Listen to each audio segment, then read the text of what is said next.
Okay.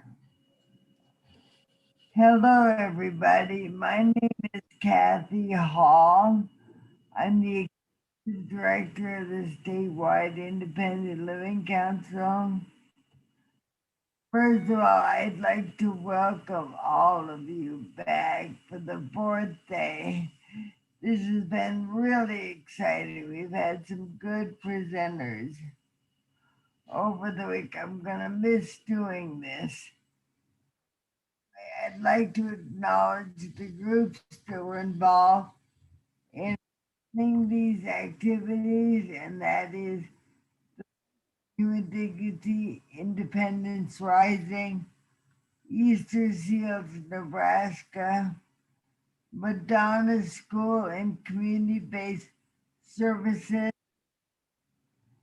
APSI, Nebraska VR, Adapt Nebraska, Integrative Transitions, Nebraska Family Support Network, Nebraska Statewide Independent Living Council, Disability Rights Nebraska, the University Center for Excellence in Developmental Disabilities at Monroe Meyer Institute, the Nebraska Council on Developmental Disabilities, People First Nebraska, the Arc of Nebraska, Harper Self-Directed Services, and the Brain Injury Alliance. And I just have a few housekeeping chores to go over here.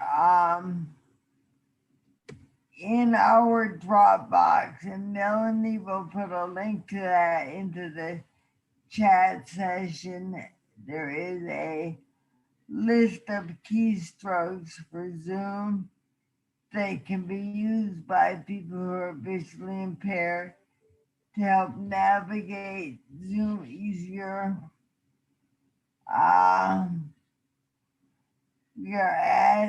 We've spotlighted the interpreters, so it will be easier for people who are using the interpreters to see them. We're asking you to shut off the video and microphone. All sessions will be closed captioned. To turn that on, click on the little CC button on your toolbar, and right beside the CC there is a little arrow. You hit the arrow, a drop down menu comes up, and you pick Enable Sub, and that will start the closed captioning for you. If you have any questions for the presenters, please list them in the chat. And there will be a number of people monitoring the chat feature to make sure we don't miss any questions.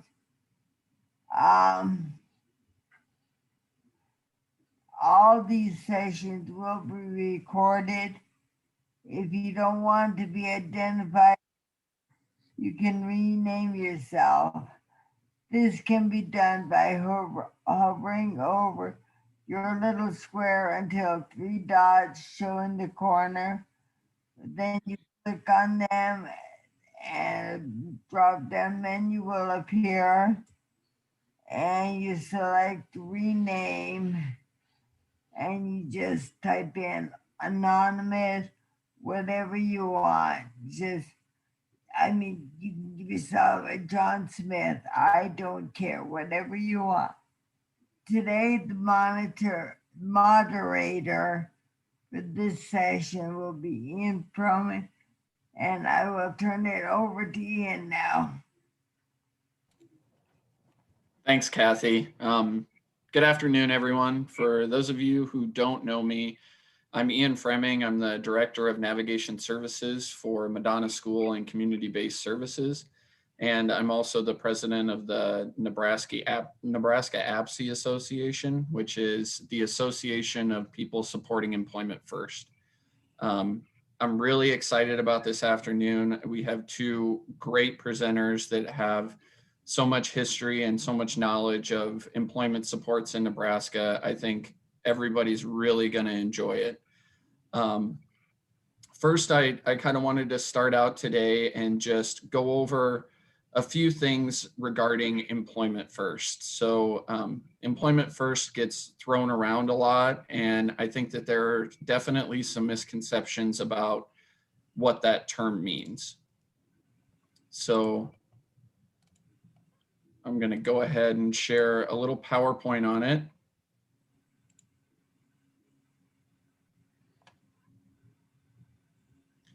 And the first thing that we want to talk about is the Employment First philosophy. The Employment First philosophy is competitive integrative employment should be the first option when transitioning out of school-based services. The key to this philosophy is the word option or choice. We are in no way saying that this should be the only option and the only choice for individuals. It should just be the first one. We should always lean towards employment. Employment leads to better integration into the community. It is a definite positive health measure. There are really, really good things that come out of employment, and we want that employment to be competitive and integrated as much as possible. Unfortunately, in Nebraska, we tend to fall behind when it comes to Employment First. So here's a map of the United States, and you'll see down at the bottom right, there's a key for what's going on regarding Employment First around the country. If you'll notice, Nebraska's color is not like any other state's color. It is dark gray and a black hole right in the middle of the map. That means there's no activity regarding Employment First going on in Nebraska. Now, this is not to give a slight or a dig to any providers, because there are plenty of providers in Nebraska that do amazing work when it comes to employment and pre-vocational skills. All this map is saying is that we don't have any legislation driving those providers. So those providers are acting on their own volition and going on what they believe morally and ethically is the right thing to do. I talked earlier about myths and misconceptions when it comes to Employment First. And here are some of the really common ones that I've heard in my work with National APSE and kind of across Nebraska. And the first one is the biggest one. If Employment First legislation passed, I won't be able to stay working in my workshop setting. That's not necessarily true. All it's saying is that we want it to be an option and we want it to be your choice. If you want to choose to be in a sheltered workshop setting, that's fine. We don't want to upend your life and force you into a change that could affect your life negatively. The second is, if employment numbers for people with disabilities are higher in our state, why would we need legislation? This is really true in Nebraska. Nebraska touts really good employment numbers across the state. We consistently have one of the lowest unemployment rates. However, that does not always carry over to people with disabilities. We are right kind of in the middle of the pack when it comes to unemployment for our people in the state with disabilities.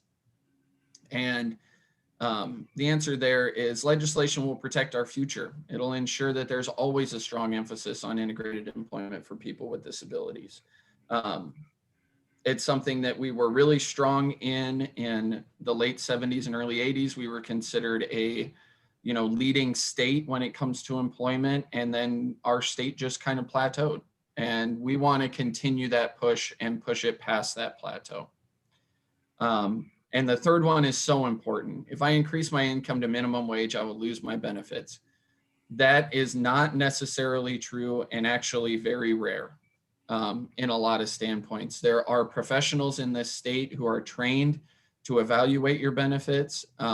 Most of those services come free of cost to the consumer. So there should be no fear when it comes to losing your benefits and working at a living wage. So I'm going to stop there and get to our 2 star presenters for the day. First is Laurel Johnson from North Star Services in Bloomfield, Nebraska, and I'll turn the mic over to her and let her introduce herself and get her PowerPoint rolling. Okay, well, like you said, I'm Laurel Johnson. I have worked with North Star Services since 1980, so that makes me an old timer. And, you know, throughout these years, I've had various positions within the agency, different locations. But since we're talking about employment, I have participated in different employment advocacy activities throughout the years, including being a member of APSE that Ian talked about for many years. You know, I've seen a lot of changes within the state of Nebraska, and part of what I'm going to be talking about today are the kind of the changes that we've made within North Star Services too. So next slide, please, Ian. And so just to give a little bit of background about North Star, we have 9 area programs with offices throughout Northeast Nebraska. We are certified by the state of Nebraska, as it says on the PowerPoint there. And the little star there is, that's approximately where Bloomfield is located. The supports that North Star provides include both residential and day services, where employment is generally considered to be part of one of the day services code, but we all know that our job affects all aspects of our life. So since I'm here to talk about employment, and again, we all know, you know, what's that question that you always hear when you first meet somebody? It's, what do you do? And when people were in the workshops, what basically people would say is, I'm with North Star. Again, that doesn't really even say what it is that you do. North Star did, you know, we have recognized the importance of employment services. The changes we started both from within, because different people throughout our agency would get different information. And so we'd start making some, we'd have some conversations about that. But then we decided we needed to get some help from others. So we started participating in some of the training that was offered, sometimes throughout the state. Sometimes people were involved in going out of state to be getting the training. The information that we got through that training was the best practices from leaders in the field of employment. So then we started thinking, we really don't know that sheltered workshop is working for everybody that we support. At that time, you know, in the sheltered workshops, people were paid monthly, at least through our agency. I'm assuming has happened in a lot of places.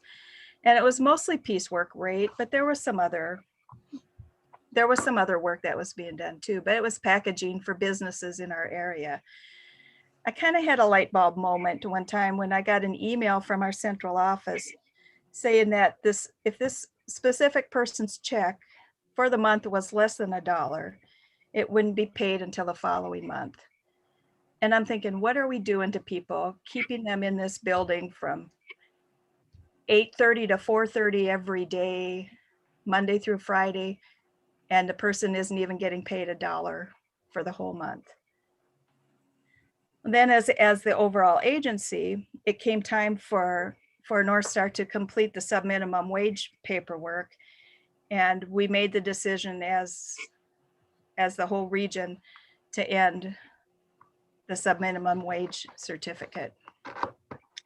So setting up employment services within the agency, it's not done overnight, isn't done by one person.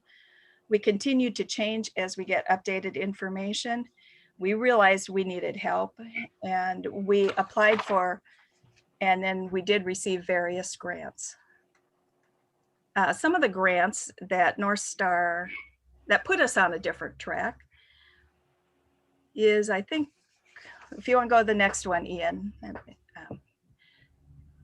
was the first one was in 2004 that in Bloomfield we applied for and received the ReSeed grant. And the ReSeed is, and I have to read this because I can never remember, Rural Entrepreneurship and Self-Employment Expansion Design. And I'll never forget the day when I walked in and I see the big box sitting on my desk, and it's like, oh my gosh, now we got to do something. You know, that's another thing that when you get this kind of training and these kind of resources in a grant, you have to show your progress. So sometimes doing it forces us to do things a little bit differently. We had all of our employees and all the people supported by North Star involved in the activities that we did. And it was officially, like I said, it was in Bloomfield. Throughout the year, there were activities and others from the entire agency participated in these. But just briefly, I guess, the main points that we learned through this process was, you always start with the interest of the person. There's the brainstorming where the interest can be used. And you need to assess the community for what do they need. And then do you need startup costs? And then you find ways of obtaining that. The second grant that we had is the organizational change. And we learned this process. Originally, we learned about it by somebody contacted us and asked us if we had anybody who was interested in attending the National Organizational Forum in Charlotte, North Carolina. And this was through the University of Tennessee that we first got started with it. The actual grant for the process provided mentoring through the University of Missouri, the CRPRCEP.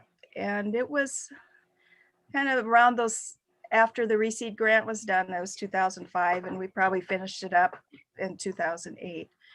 The first year, but it was actually 2 different years that we had. The first year, the focus was just one of the area programs. But again, like we did with the ReSeed grant, there were all area programs tried bits and pieces of what we learned in that whole process. The second year focused on a different area program, but the focus was also on the whole agency. So we looked at systemically, what did we need to change, you know, and then what parts do we keep for our whole agency? It's during this time that as an agency, we made the decision to be an employment first agency, as Ian was also discussing. And what we did, or what we do now, is we offer as the first choice employment. And again, not everybody chooses that, but we'll talk a little bit about that after a bit too. So as we worked through these grant years, one thing became evident: we needed in-house training for our employees. The training activities that we participated in developed, we stress the employment is everyone's responsibility. Everyone has something to offer. We received funding through the DD Council to develop the training. Again, it was a 2-year process. It was to find out what we needed to do, and then how did we put that into our policies and procedures. And but going back to where's that everyone, I'll be honest with you, we had a few employees that didn't think it was that employment was really part of their job, maybe lived in or worked in the residence. I can remember having discussions with people about, it was overnight, people who worked overnight in the residence, that they really didn't have the responsibilities for it. But when you think about it, there's always laundry that needs to be done. There's talking with the person in the middle of the night who maybe they're nervous about starting a new job or a new task in their job, and the next day. It's the brainstorming that happens in our staff meetings about, okay, here's maybe something that's standing in the way, what can we do? And it's, you know, for using everybody's connections and their networks within the agency. We do recognize that many people don't think they can work, or that they won't be successful in a job.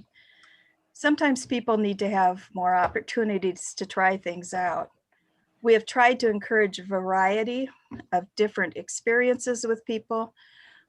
We supported one person who, when he left his last job, he had a really bad experience and he said he was never going to work again. Anytime somebody would bring it up, he would say, no, I don't want to work. And then one day, one of our North Star employees just asked him, saying that, you know, this place, they need some help. Can you help them out? Well, sure. And you're going to get paid for doing that. It's like, well, and he started working again. And then after that, the job didn't become such a bad idea. He just needed the confidence in himself to know that he could do this. We also support people who really want to work, but maybe the people who love and support them don't think they are ready. And in my experience, I just got to tell you, I was never ready for any of the jobs I've held. Sometimes you just got to try it out and find out what works and what doesn't work. So our core belief is that everyone who wants to work can work. Doesn't matter if a person uses a wheelchair, has non-traditional communication. We just need to find ways to support the person. But we'll come back to some of those ideas too. So with the change in our focus, we came to know what our job is and what it was. The first core thing is that whole idea of matching. You need to match what the interest is to what is needed. So following the concepts of person-centered planning approaches that, you know, right now that the state of Nebraska is focusing on and doing training on the state level, we need to find out what the person's interests and skills are. Everyone enjoys having money to do things that he or she wants to do. But as we all know, there's more to a job than the money. People are more successful if the job that they have is something that he or she likes to do. And employers are much happier when skills are matched to what they need. We need to help the person keep the employment that he or she has.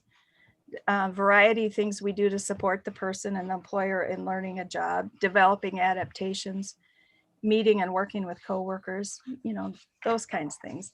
And there's a lot of behind the scenes things that our employees also do.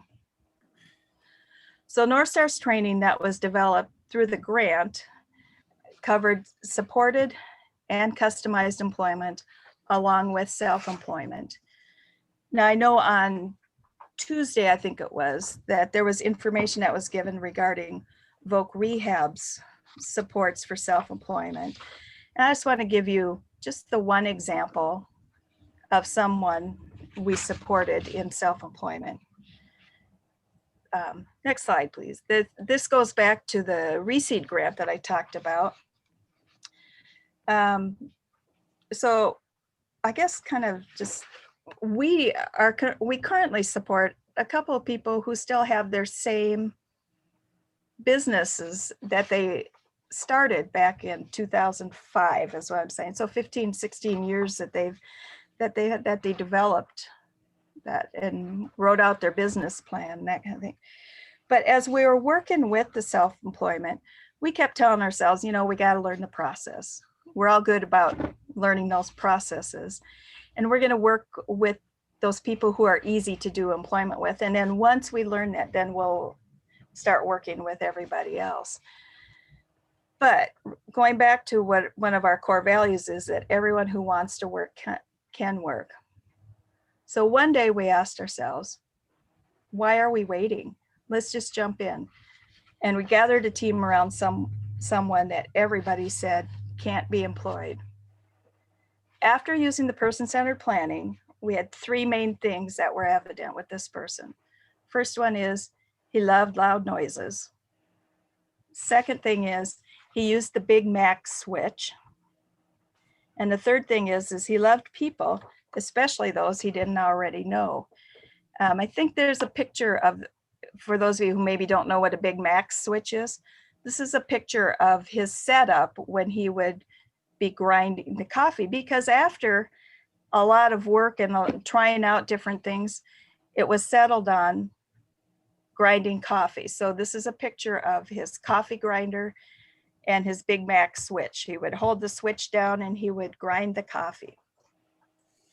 So that's where we have two of our things right now, because for anybody who has ground any coffee, those things make a lot of noise, and he loved that noise. And then he would push that switch down and then he would laugh and it would grind the coffee.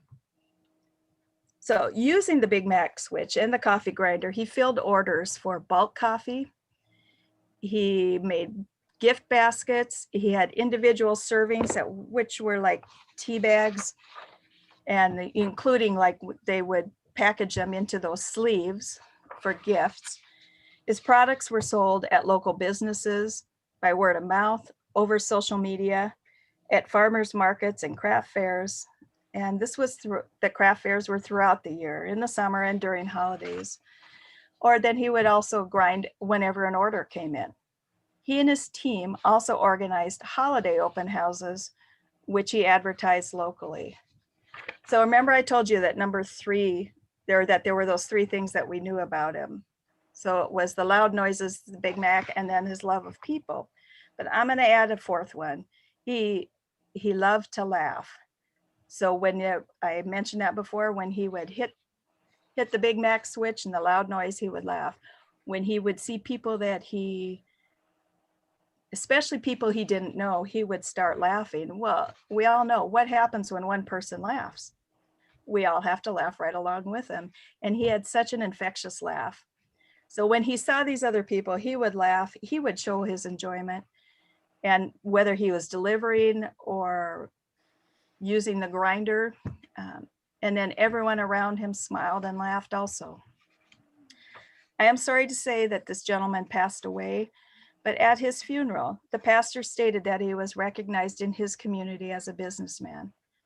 This is so totally different than how he was perceived just before he started his business. People in the community didn't even know his name. So all activities that we do, just to kind of change a little bit here, we require teamwork. It can't just be one person. It's not the responsibility of an employment specialist, of a job developer or a job coach, or whatever the title is that you use. But when brainstorming happens, one idea leads to another and people feed off of each other. The person's excitement grows as he or she sees and feels the supports of family and friends. The focus is that one person, not what he or she can't do, but what are the gifts? What are the interests that this person has? Our current process for North Star, we still keep all of that there, but now what happens when a person is first comes to our agency, or when they have decided that they're going to work, is they're signed up with vocational rehabilitation. So through Voc Rehab, there are things like benefits planning. There's the milestone payments for the DD provider to provide supports to find, start, and maintain the job. Then after a person has been on the job for a while, the DD funding for the long-term supports kicks in. Might be on the job or might be a follow along with the person and employer. And then in some cases, pre-vocational supports can be authorized by DD when someone is interested in working, but may not be receiving VR funding. So I really had hoped today to have somebody, a woman who we support, come talk with you about going through that process. Because when she first came to our area, she initiated the call to Voc Rehab. You know, we're kind of used to doing things ourselves, and it was like, oh, this is cool. She's a pretty determined lady. And I don't know if she was familiar with it from a community she lived prior to, but anyway, so she called. So we had it set up almost from day one with Voc Rehab with her. She worked with North Star to find a job, but she also applied in various places for herself. She worked at a job that she found through this process for a couple of years, and then she received supports from North Star during that time. And then she applied for and got another job, and is currently she's not receiving employment supports from North Star. So she was going to tell you about some of the things that are good about working, since she's unable to be with us, I asked other people, and these are some of the things that other people came up with, that some of the positives of working. First of all, you know, increasing social roles, and it might not be exact language that everybody uses, but, you know, they might have said, you know, a coworker, I'm a friend. And then somebody brought up, I'm a taxpayer. And it's like, that is just so true. You are a taxpayer. Uh, there are connections that are made in the community that would maybe not be made if the person wasn't working. There are interactions with people who aren't paid to be with you. They meet different people. Somebody one time said to me, I have pride in my job. And, you know, and of course it always comes back to money, you know, the ability to be able to afford items. We do support people as they buy their homes and their vehicles. You know, we have a few people around Bloomfield who have done that. Somebody, when you're working, you're doing what everybody else is doing. And it's meaningful work. You get paid for it, just like everybody else does. People in the community recognize you as an employee, not just as somebody who belongs, and I'm saying that in quotation, belongs to North Star. We also want to talk just a little bit about some of the roadblocks that stand in the way. And the number one thing I think for us is the difficulties sometimes that we have these days of pulling groups together, you know, scheduling a time for teams. It just seems like it's getting more and more difficult. And believe me, it's hard for one person to brainstorm by themselves. Some of the processes that we have to run through, they can be confusing at times. There, at this point in time, we do not receive supported employment funding for self-employment that we did receive in the past. It's covered under group funding, which then also sometimes makes those individual services difficult because it's hard to do employment with 2 or 3 other people. Another roadblock that we got to figure out how to either work around, plow through, break down, go under, over, all of those kinds of things. Low expectations. And I talked a little bit about that, that somebody might have for themselves or that other people might have. And maybe it's a community thinking that maybe janitorial, I guess will come into that, is the only thing a person can do, or the family, or even as a provider. We have expectations of people and we just have to take a step back and look at that sometimes. Another roadblock are the health concerns that people have. And people have had health concerns even without the pandemic, but you know, and now we're getting into the winter months. So some people it's difficult to go out in winter time for different health reasons. Transportation is always an issue. We could probably spend the whole day on just talking about transportation. But then, like I said, too, the limitations in thinking that janitorial is all that there is. So having said that, over the years, I have seen people working in a variety of different jobs. So everyone likes doing different things. We found that just by putting a person into a slot, that's not successful.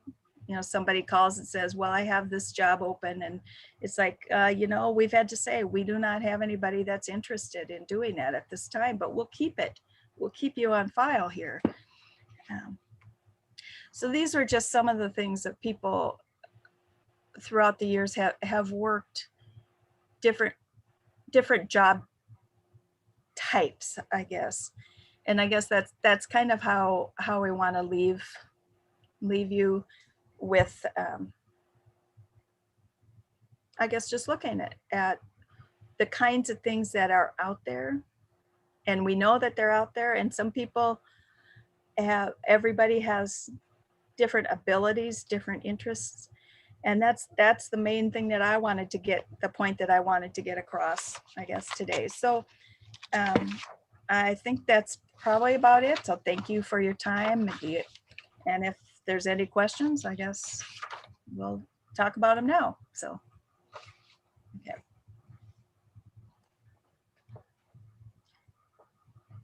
Yeah, so if anybody has any questions, feel free to use the chat feature. and we'll take a break after each PowerPoint to kind of discuss the questions. I'll start us off with a question that I have for you, Laurel, and that's Bloomfield's in a rural community, and can you kind of talk about some of the difficulties or the positives and negatives of helping people gain employment in rural communities in Nebraska? Well, I know before I came up here, I was working with North Star in Columbus, which is a little bit bigger town than Bloomfield. And so when I got up here, of course, we all said, well, our community isn't, I mean, in Columbus, they're not accepting, and now things like that probably have changed since I was there. And then I get up here and people would say, I bet it was easier in Columbus to find jobs than it is up here. And I think there's advantages, disadvantages to both. Some of the disadvantages up here is, we're lacking public transportation. There are not as many of the traditional jobs available. When you have fewer businesses and probably smaller businesses, that maybe the availability of some of those jobs. But that's part of the reason why we applied for the reseed grant too, to try to find different ways of doing things. Advantages are definitely community acceptance. Here in Bloomfield, I think people are more easily accepted. The relationships that people have, you know your neighbor when you live in a smaller, because we don't provide supports for anybody who lives in a place that's more than 3 people. And so, it's easier to get to know your neighbors in a situation like that. So yeah, it's relationships with people support, but it's also the relationships that our employees have with other people. Sometimes when you grow up and you live in the same place, you have connections in a different way and you can talk to people in a little different way. And the other thing is, I think around here, people are used to creating opportunities. I would say I'm not the creative one. I might have an idea, but somebody else might figure out how to do it. And it's like, which is so cool when people are working together as a team to do that. Does that answer what you're? Yes, awesome. Thank you. Yeah. I don't see any other questions, but I guess the last question that I had was, did you see a change in the attitude of your staff and your clients when you switched from the sheltered workshop model to competitive employment? And could you kind of talk about what the attitude of the staff and clients was moving towards that model? Well, we still from time to time talk about how people will say to me, I had no idea what you were talking about and I thought you were crazy, but I would not go back. I think sometimes when we only know one way of doing things, it's hard to step outside and try, and it's like you just take small steps and you work on things slowly. I think one of the things that we really talked about before we did this is that the connections we didn't want to lose the connections that people had with each other too. So again, talking about how do we keep those connections in place. So once a week, and this was pre-COVID, of course, although they're doing some of it now, but one week there was a job club. Anybody who was interested in employment, they would get together and talk about either their job search or just anything that had to do with employment. And if they didn't have anything specific, sometimes they would talk about, what do you wear when you go to the job? They'd have different subjects that they would discuss. And then on the opposite week, we had what we called Circle of Friends, where everybody sat in a circle and talked about what was going on in their lives and who they have visited and, those type of things. I think people are happier than what they were before. There's a lot more freedom, that seem to be more satisfied with life, that, you can set your own schedule. Some people talk about they have more money now than what they had before. And, one person one time said to me about the workshop, the work that they were doing in there, it was okay, but I was tired a lot. And this is somebody that sometimes when you would go to talk to him, he'd be sleeping with his head down on the table, or, that kind of thing. And, you don't see that kind of thing anymore. They've said that they get to see more people. And then one time somebody said, well, I get to spend time in the store. So, I mean, it's that whole using the community and using the businesses, because otherwise, by the time they would end with the workshop, most of our stores would be closed. By the time people would get home and get their clothes changed and then be able to go. So, there's just a little bit more flexibility in life, I guess. Awesome. Okay, so we've got 2 questions here from Sandra Peterson. The first is, do you have a checklist or process for approaching employers?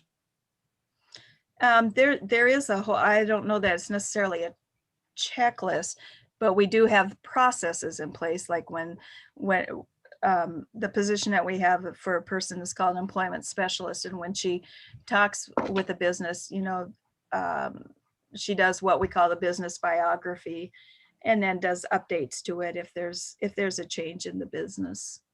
That's, yeah. And then the second question is, you talked about team decision making. Would it help if the young person had a person-centered planning while in high school? And then Holly Schweitz added, or younger than high school, to that question. I think as soon as people start thinking about future, you get so much more information. And then, because for us, we have some people who maybe they don't have family involvement.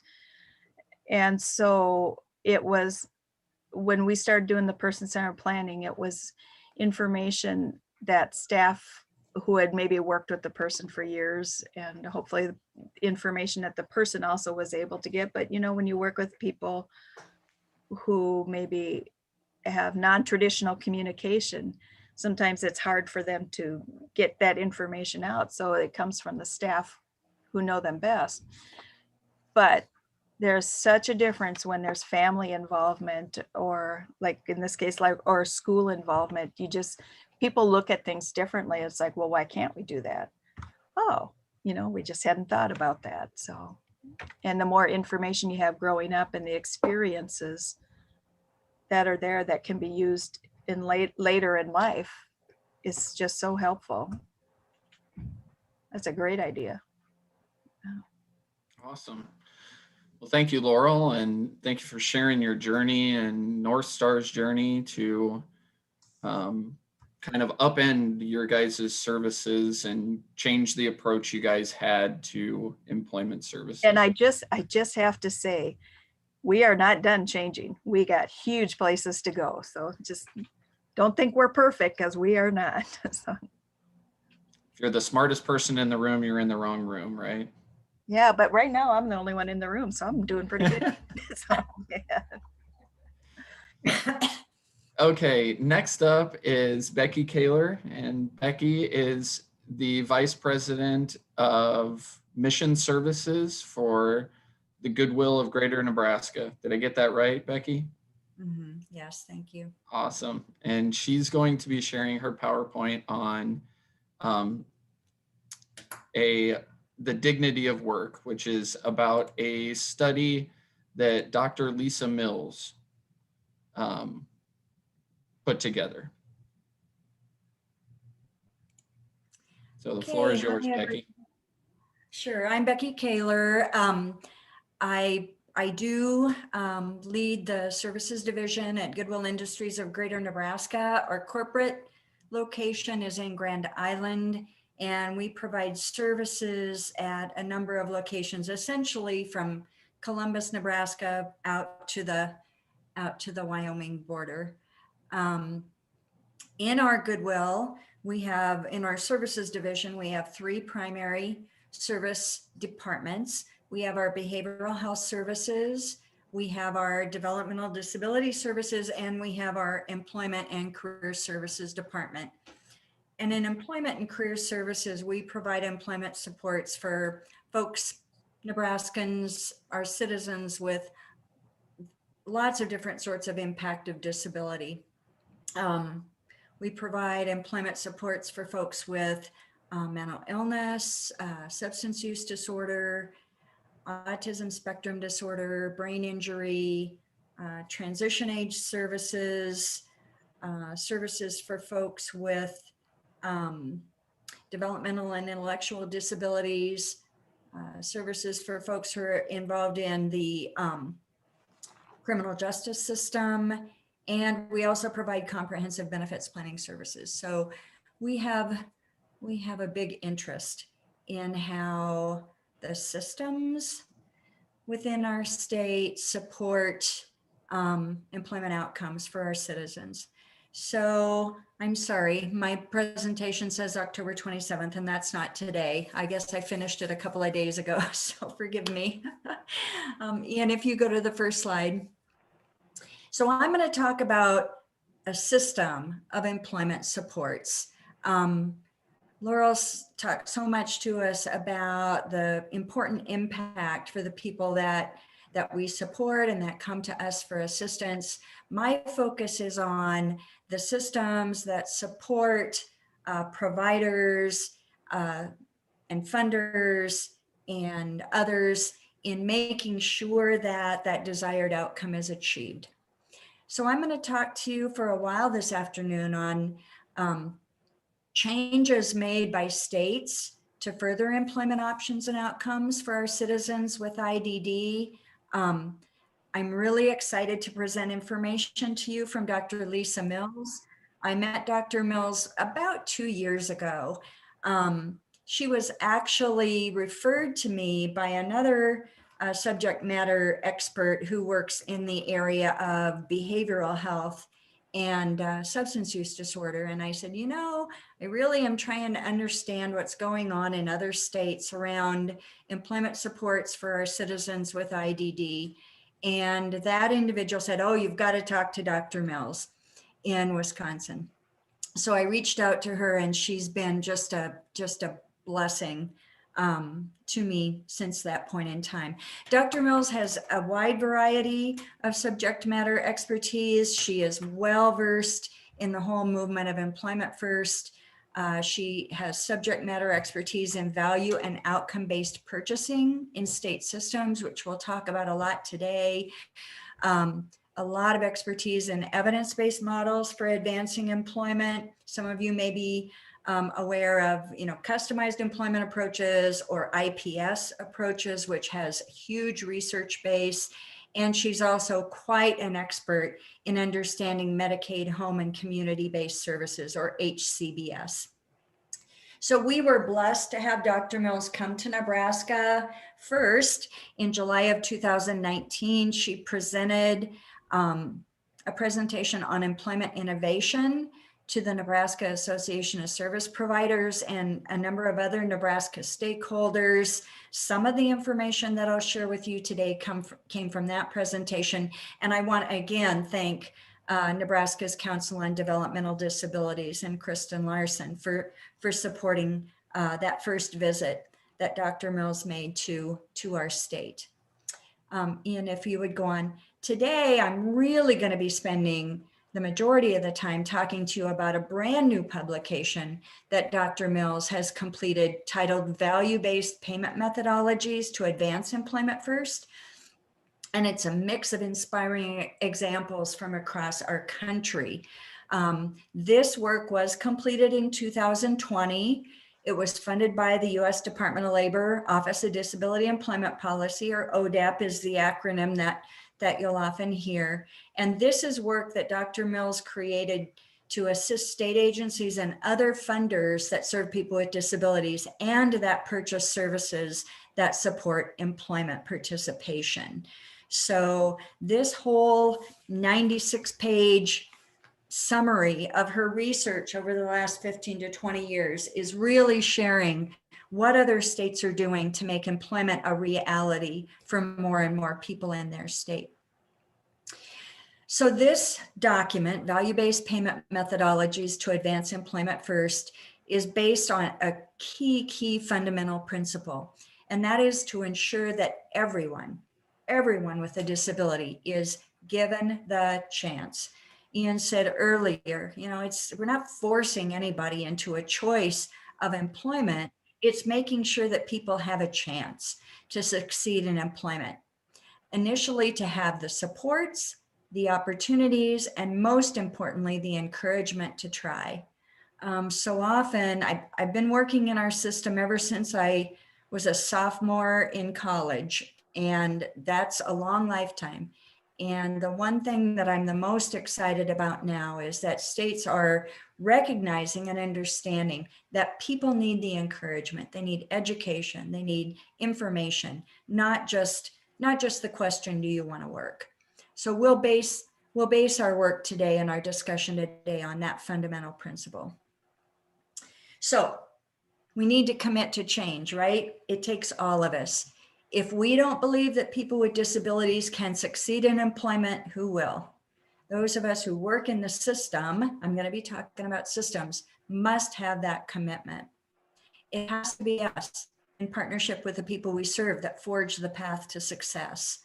This is so important. Income generation is a valued outcome for all people, regardless of the impact of disability or anything else on their life. System transformation that truly delivers a better quality of life and increased economic self-sufficiency is needed. So our responsibility is to help more people achieve success in employment. We all hear a lot about the social determinants of health. There's been so much research to support that employment really is a part of living a healthy life. The benefits of work are well documented. People typically have better health, better mental health, more independence, more inclusion, more financial security, and more mobility. Many, many things that are important for this investment. We also know that there are some really important laws that have taken us in a different direction.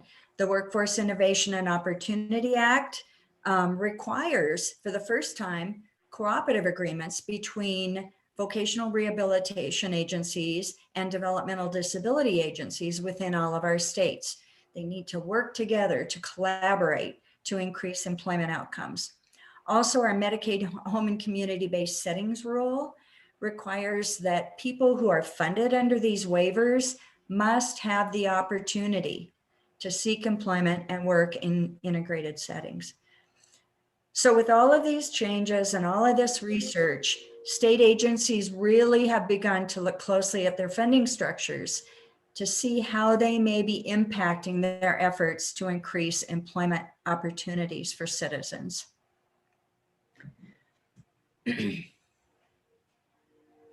Ian talked about the Employment First movement. And in 2012, the Office of Disability Employment Policy within Department of Labor launched the first state leadership mentoring program. And this was intended to support states to advance competitive integrated employment for their citizens with disabilities. And under this approach, there were three primary areas of effort. Publicly financed systems needed to align their policies, their practices, and their reimbursement structures. Again, paying for the things that help people get to employment, in commitment to integrated employment being a priority option for publicly financed service delivery systems, a priority option. And so that's really the whole notion of employment first. Many states involved with the leadership program wanted to address their funding structures. They started to look at not just how much they paid for various employment services, but how they paid. It wasn't just the rate, it was how it was paid, when it was paid, for what it was paid. The focus quickly included paying for outcomes, in addition to a traditional focus on just purchasing a service, and new and innovative ways to align financial incentives for providers who achieved competitive integrated employment outcomes for people were developed. And that's been going on for quite some time.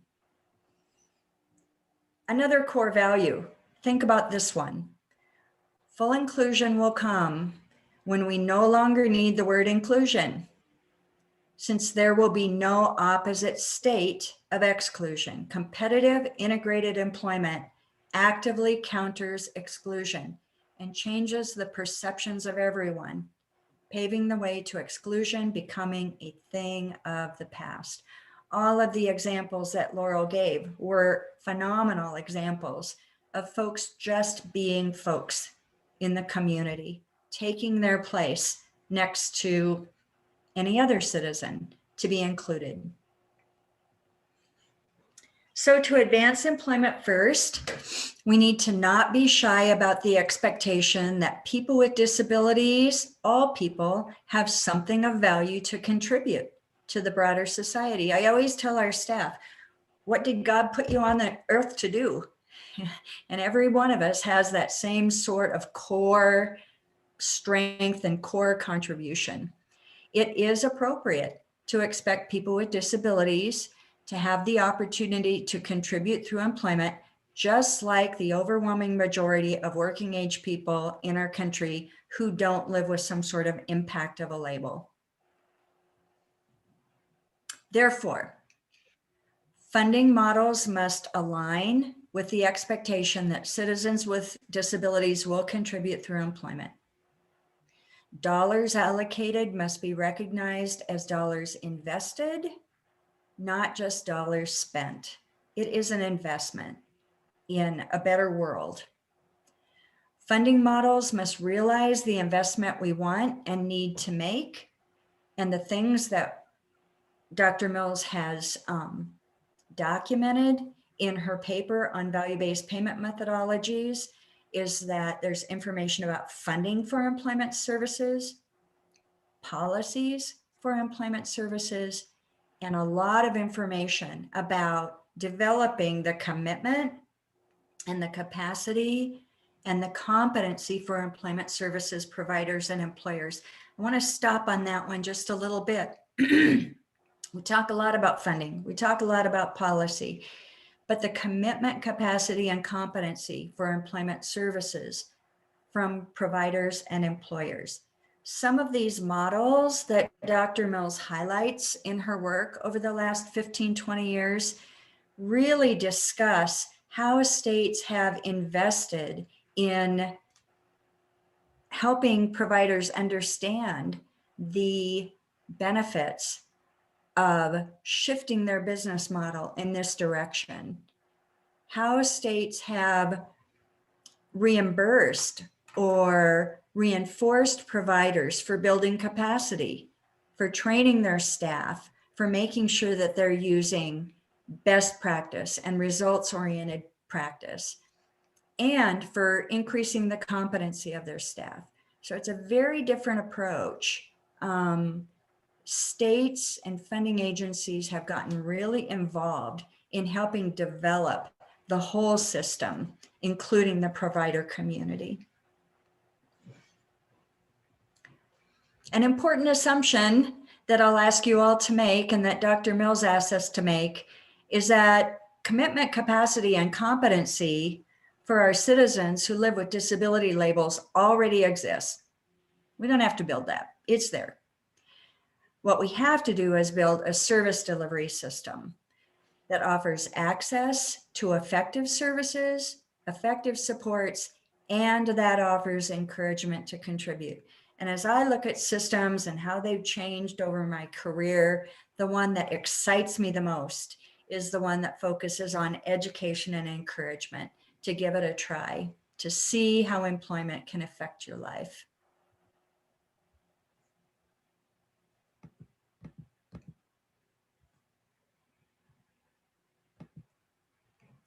So here's a really wild notion for all of us to consider. Less funding used through more effective funding models has the potential to produce better outcomes than more funding distributed through less effective funding models. We never talk about less funding, right? We always say we don't have enough, we don't have enough. Dr. Mills' data really does support it, that using the funding you have in better ways can produce much stronger results. So the question that Dr. Mills asks in her research is, and in her work with so many states, how can we redirect and repurpose our existing funding to advance employment? And it's a critical systems level question. We have other challenges though than funding, right? Supporting people with disabilities in more individualized ways is typically seen as harder than serving people in the traditional way. Our typical infrastructure isn't built to support quality employment services. It's really built to support residential settings and more traditional day services. And the other thing that's really hard is that it's really hard to change. Systems are big and they're strong and they're tough, and it's hard to move into a different direction. Laurel said, "Oh my gosh, her staff thought she was crazy when she wanted to change." And Laurel's system in Bloomfield is probably a little bit smaller than our state system. So she was able to move things along in a little bit different way and to influence that change. To move a state, to move a funding structure is a big, hairy, giant bunch of hard work. I want to talk about one systems challenge that has been well documented and that has, I know, affected us professionally at Goodwill a lot over the years. The most dominant systems challenge interfering with advancing employment is the use of fee-for-service funding models. The ultimate counterproductive funding model is fee-for-service funding with face-to-face only billing permitted. Something that was done with very good intent. This funding structure of fee-for-service funding actually undermines the result of competitive integrated employment for more Nebraskans who live with disability labels. Fee-for-service funding is not well aligned with quality employment service delivery, with evidence-based practice, with customized employment, with flexible employment supports, all of which are a key support of good, strong services.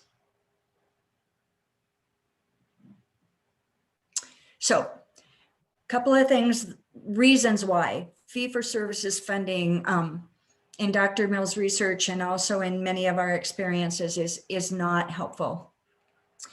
We need to fade on the job supports, right? A fundamental expectation in supported employment is that on-the-job supports will fade over time.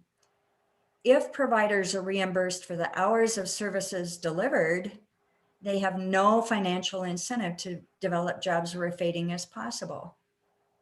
Jobs that are well matched to the person's ability, that's not a priority.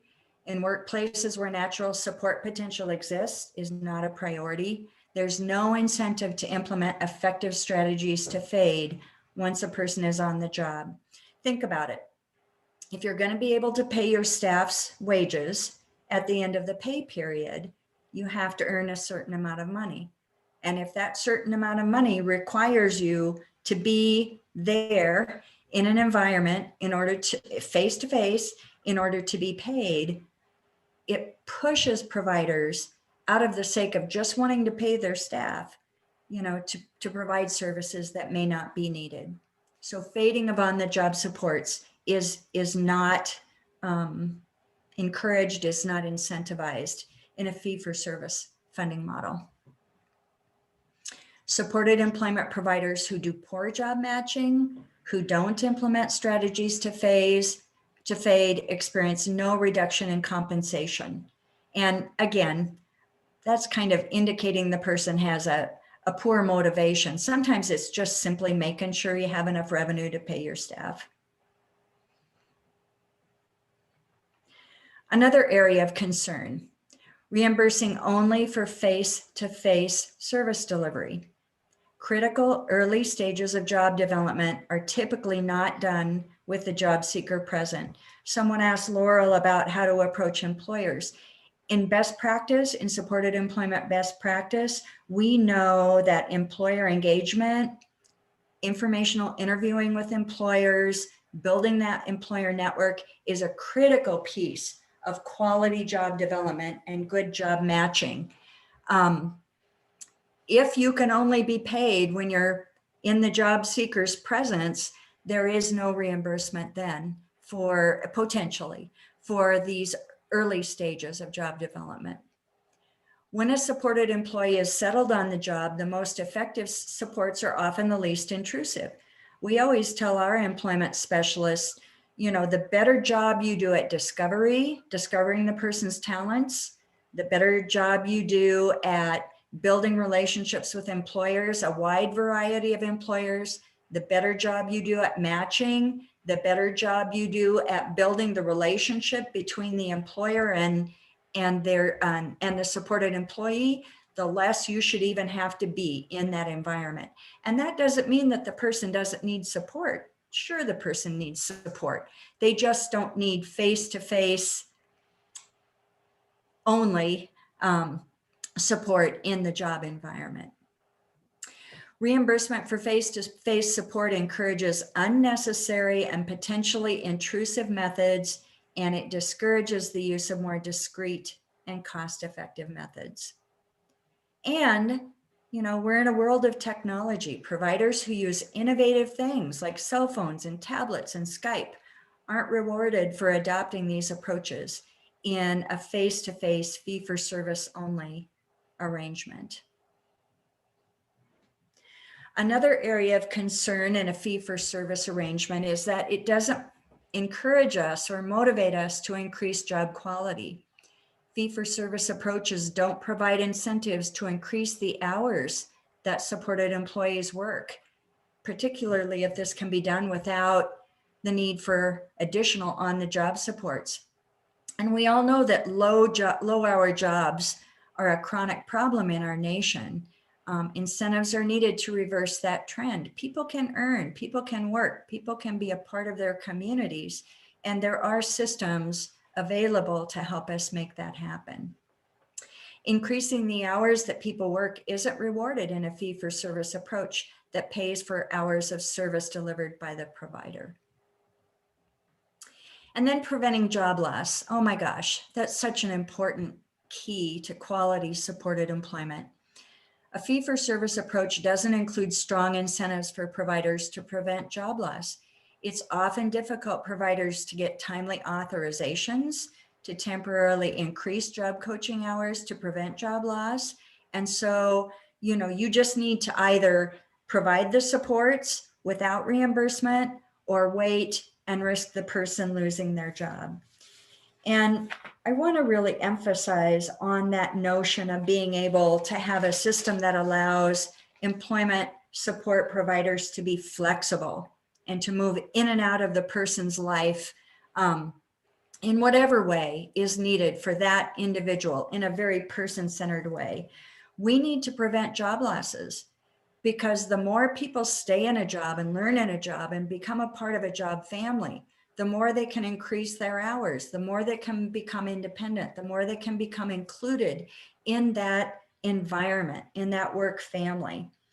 And when we don't prevent job losses, think of the negative impact, not only on the supported employee, but the negative impact on the employer. You know, that the employer loses faith in us, you know, that we really are quality providers of supports and services for folks.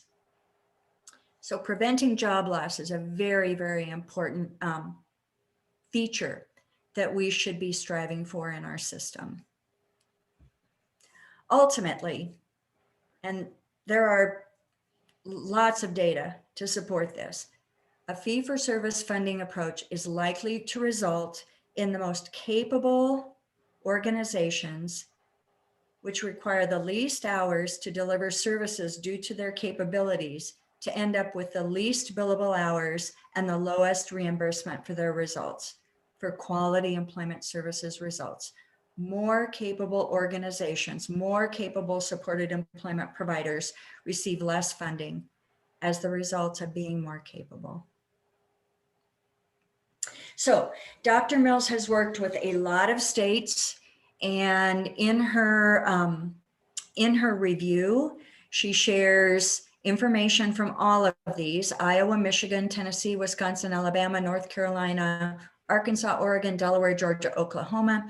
Some of them, a lot of information, some of them just touching on the changes that they made.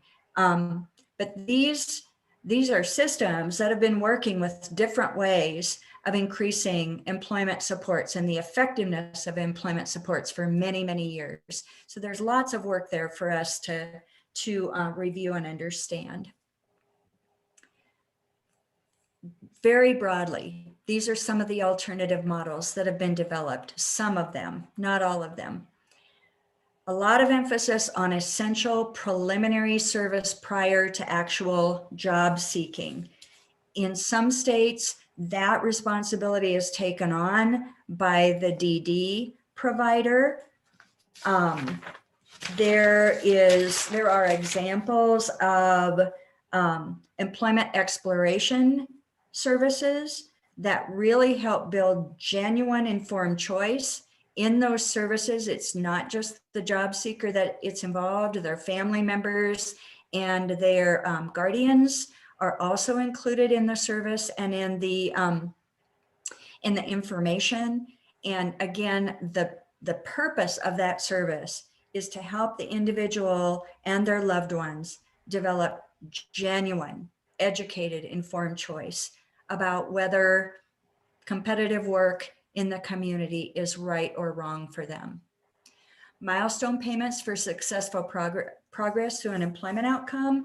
We know that most all state VRs, vocational rehabilitation agencies, have adopted the milestone approach, which honestly, when Nebraska first started that in our behavioral health program, I thought the world was going to come to an end. And now that I've worked in that area for a number of years, I love it. It really does encourage us to do a good job of supporting people. And if we do a good job with supporting enough people, the folks that are harder to serve, we're able to sustain those more intensive costs because we've been able to receive funding on the other side. This is really an important one: reimbursement based on hours worked by the supported employee. You don't get paid for the service, you get paid for, is the person working 10 hours a week or 20 hours a week or 30 hours a week. Higher payments for higher acuity levels. So it's to avoid creaming, so that folks who have higher needs, more significant needs, there is additional reimbursement for that. And examples about braiding and sequencing of services between the waiver entity, the Medicaid entity, and vocational rehabilitation to increase employment outcomes, to ensure fair cost sharing, and to adhere to federal requirements.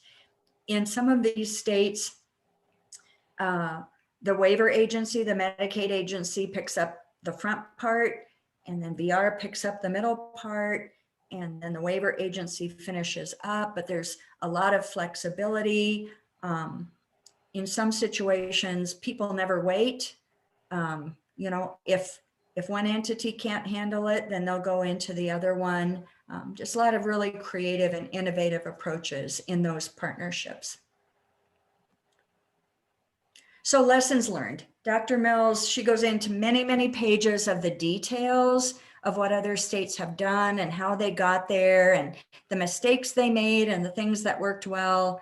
But she did come out with some principles about how to work together on systems change that I want to touch on briefly. Her first principle is to clearly define our intended outcomes and be firm and unwavering in the value of competitive employment for the lives of people with disabilities. She tells us, know where you're going, even if you don't know how to get there. Begin with the end in mind. Be clear about the desired outcome and the value of employment for people with all sorts of circumstances. Principle 2, stop the blame game. Create an atmosphere for successful collaboration. Becky, point the finger at you to see what you can do to be a better partner, a better collaborator. Own your own part of the responsibility for lags in systems change, and be prepared to give and to get. You know, when I was in grad school, one of my professors always taught me the more different kinds of views and people that you can learn to collaborate with, the more effective you'll be. So I think that's something that Dr. Mills is trying to help us think through. Principle 3, commit to making changes, not just talking about them. As leaders, as conveners, we need to be certain that we are ready to make change and we're going to make change. And principle 4, don't make presumptions about the scope of change that will result. Opportunities to innovate and to adopt progressive new methods are equally present, whether we are not an employment first state or whether we are. We need to be optimistic about the change that can happen. Principle 5, turn outward for inspiration, but then be sure to turn back inward to build our own homegrown approaches that all partners can embrace. Local systems are best served by homegrown systems developed in collaboration with local stakeholders. This is really an important way to think about this. Learn about what other states have done, but then pull together a set of trusted stakeholders, people that you trust, people that care, and together seek elements to build our solution. Principle 6, assist providers of relevant services to evaluate and understand their cost of doing business in different ways. Some providers are going to say, this doesn't make any sense. We have to be paid for the hours of service we provide, or that we have to have higher rates. But we need to help providers understand that sometimes doing less is doing more. And that if we're going to change as a system, we have to think about all of the stakeholders involved, including our provider community. Principle 7, use a transparent and logical approach to understanding service delivery cost. Reimbursement structures must support and reward best practices that are proven to lead to employment outcomes. People need to be using the systems that we know work. And provider data needs to be secured. And then we need to adjust it to make sure that it allows for implementation of best practices. In one state that Dr. Mills worked with, the funding agency actually provided an incentive at the end of a period of time for, numbers of hours worked. That was above and beyond, the typical reimbursement structure. Principle 8, return to desired outcomes and use backward reasoning to arrive at your method, which best achieves desired outcomes. Dr. Mills talks about this a lot, and those of you who were in her session in July of 2019 remember this. Sometimes we achieve more by doing less as a result of getting the right things done. We need to focus on getting the result, not just volume of service delivery, and we need to work backward from the goal to figure out how to achieve it. Adopt the right amount of sophistication in your model, not too complex, not too simple. She encourages us to think, is our system fair? Is it adjusted based on the level of challenge? Is our system effective? Does it produce the desired results? And is it cost effective? How do we use the funding we have to get the biggest result, the biggest bang for the buck? And on the notion of, is the system effective? These are the questions she asks us to consider. Are people working? Are more people working? Are people who have typically been working more hours? Are fewer people losing their jobs for preventable reasons? Are people who are working able to work more independently as they hold their jobs for longer periods? Are people who are working able to earn increasingly more as they hold their jobs? And these last two really resonate with me. Are more people not yet working making an informed choice? And are more people not working choosing to establish an employment goal? And principle 10, the effort is worth undertaking. It's worth doing it right than knowingly shortchange the process.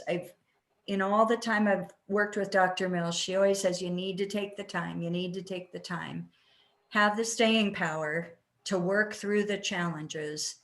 And then some of the strategies that she has created include pilot the changes, come up with an idea and try it out, see if it works, see how it works. Allow side-by-side billing for a period of time. Take more time when needed. Sometimes you just need to say, we're not ready. We've got to slow it down. We've got to build a system that's going to work. And devise temporary short-term workarounds.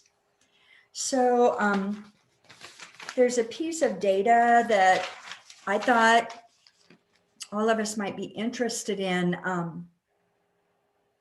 Dr. Mills in her work shared information about some work she had done in Wisconsin, and that those approaches, those systems changes have been in place for some time now, in excess of 6 years. And she said after 25 months of making the changes in their system to increase employment outcomes, they saw a 35% growth in competitive integrated employment. Now, after 6 years of using more outcome-based, more values-based approaches, they've seen a 71% growth in competitive integrated employment. So, you know, those numbers seem noteworthy and something that we might, as a system, want to learn more about. Thank you. Thank you so much, Becky. There's so much to unpack there. I think just the amount of information that was in that presentation was phenomenal, and you did such a great job. We're so thankful and blessed to have you on Nebraska's side and pushing for change in Nebraska's systems. Going to the comments, we've got a couple questions. Mark Shriver asked if it would be possible if you could share the document you referenced that summarized Dr. Mills's research. Yes, I specifically reached out to Lisa when Kristen asked if I would be involved in this presentation. And I said, well, what new research do you have? And she said, well, I just finished this piece for ODEP. And she said, but ODEP hasn't released it yet. And I said, and she said, but I can send it to you. And so I thanked her for that. And as I was wrapping up on the presentation, I did send her an email and I asked, can I distribute this further? And she did give me some opportunity to do that.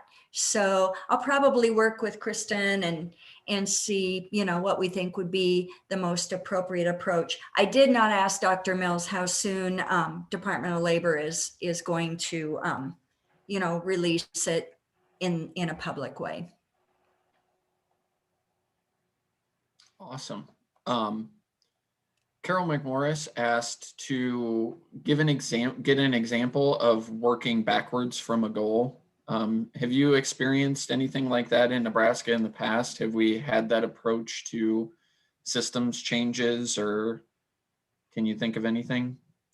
Oh, I can't think of a time when we've worked backwards from a goal. I mean, it seems like in my experience, we're always looking at what are the rules, what are the methods, you know, but just to say, we want the quality of jobs to increase.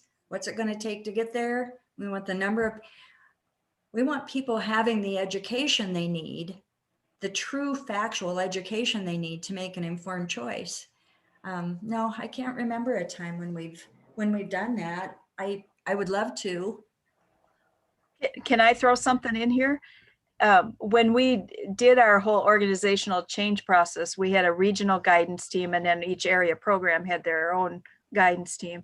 And what we used was the person-centered planning path, which can be used also for organizations. So it's, what's your dream? What do you really want to work on? And then where are you at now? And then you break down the steps. I mean, I know that's a little more general, but you know, And I'd like to say it's easy to do, but it's not. So, but You know, and I want to just speak on behalf of the Nebraska Council on Developmental Disabilities. We're right in the middle of developing our state plan goals for the next 5 years.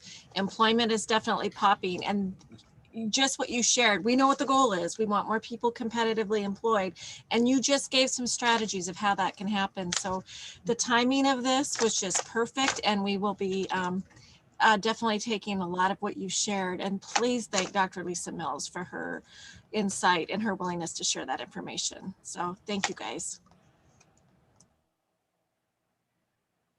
Okay, awesome. It looks like we are right up against 2:30. If anyone has any other questions, speak now or forever hold your peace. But otherwise, thank you all so much for joining us today. That Becky and Laurel, those were phenomenal presentations, and we're really lucky to have strong advocates like you in Nebraska.